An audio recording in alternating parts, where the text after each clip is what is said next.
files I have that are some of these strands are the thickness of your finger. Oh, Lord. And what's happening, and you're going to hear this from our physician guest who's joining us in the next segment with his voice altered to protect his identity, is that these are blocking femoral arteries. They're blocking carotid arteries.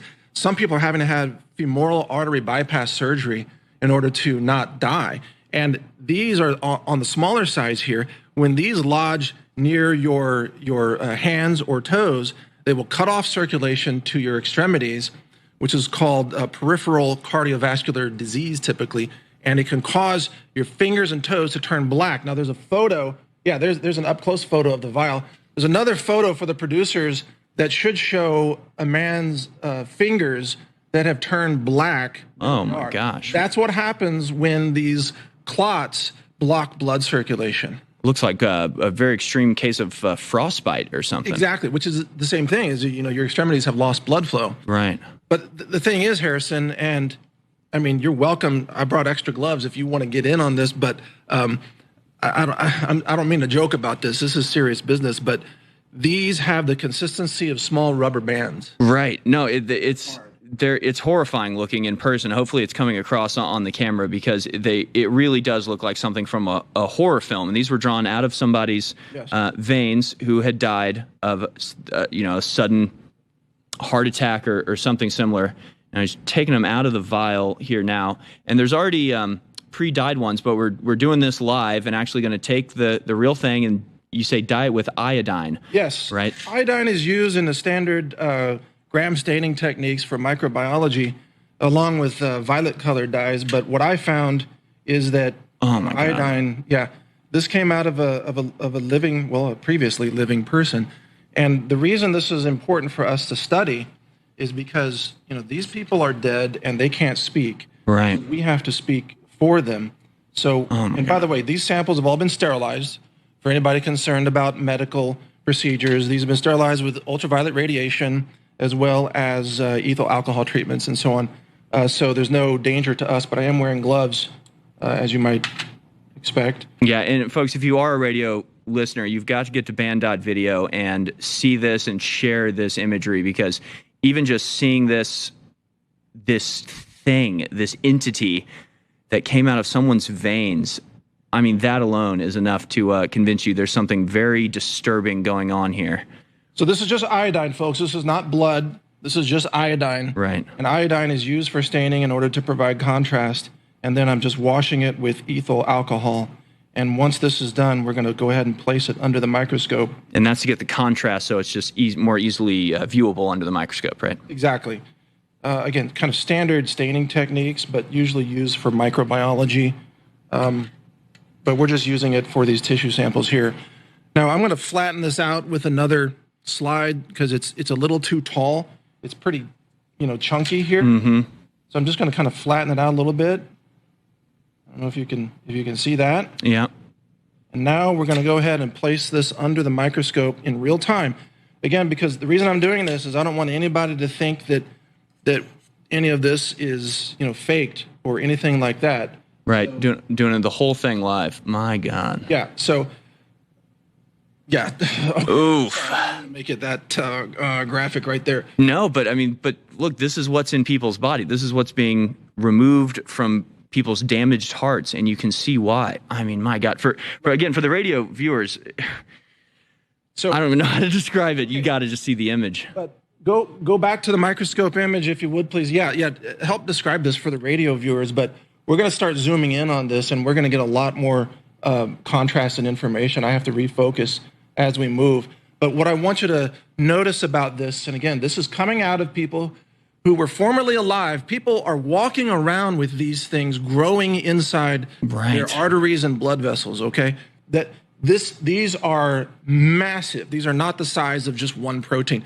These are like billions of proteins, and these are strands. In fact, I want to show you something. Let me zoom out. I want to show you something that's just going to blow your mind.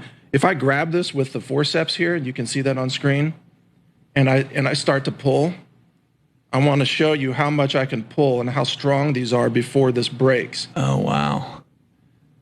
You see how they are fibrous and they are strong. They're like rubber bands. Right, and it looks like it has the consistency of, and I hate to even put it this, but it looks like something like raw calamari. I mean, it looks like some sort of rubbery seafood. Yep. But not something you'd want to eat. I mean, it looks like that's a good description, raw calamari. But understand that these are not clumps of blood. That's what I'm trying to get across. Right. There's no way that these are blood clots. These are, I call them engineered biostructures. Right. So something in people's bodies is programming them to build these biostructures inside their arteries. And for anyone watching who is skeptical, they might think, no, those look like blood vessels. You must have taken the blood vessels or the capillaries. No, this is inside the blood vessels. And I can just tell from the sort of rubbery consistency of it, it's not blood. I mean, it clearly is something, it doesn't look natural to me.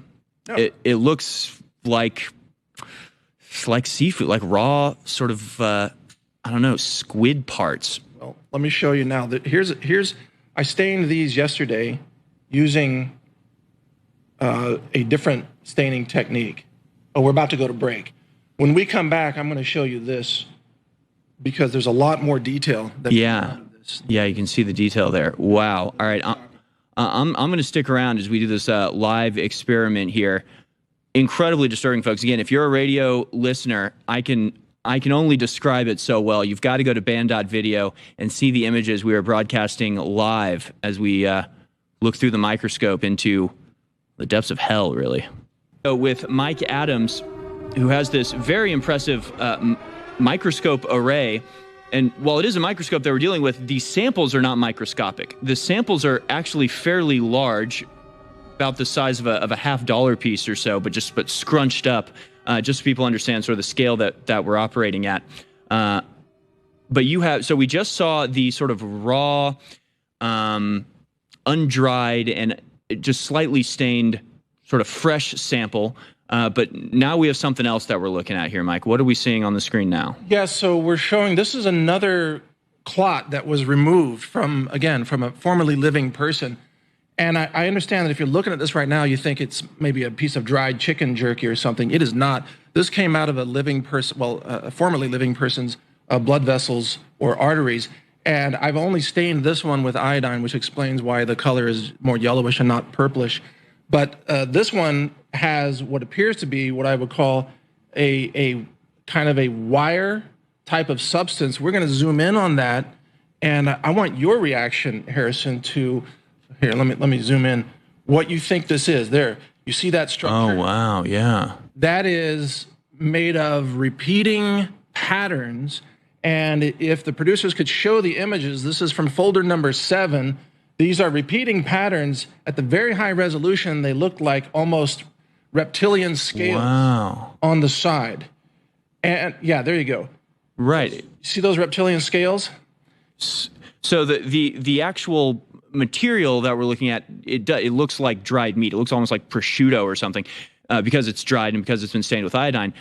But on top of that is this thin, I mean, it looks like hair to me. It looks like images you've seen, from crime scenes or whatever, where they zoom in on the hair to identify it. It looks like a human hair. It's a very thin, sort of tubular structure that is about as thick. It looks like it's about as thick as a human hair. Well, it is. Just to avoid any confusion, this is definitely not hair because this came out of a person's blood vessels. Right. So what happens is when the embalmer is pushing embalming fluid into someone's arteries, and then blood is coming out, sometimes with clots, sometimes slightly congealed. But these things are what's coming out of people now, these clots that we're looking at here. And this hair-like fiber, which is kind of like a wire, to me, it doesn't look like a hair under the microscope because I've looked at a lot of hair, and the hairs don't normally have these kinds of repeating structures. Interesting. And if you go to very, very high resolution, which is very difficult to focus, you're actually going to see structures in here that look like scaly, skin-like. Right. Which is very different because hair normally has these linear fibers, but not cross-sections like this. So what I'm saying is that looking at this is shocking to me because number one, none of this belongs in the human body. Right. This is being found in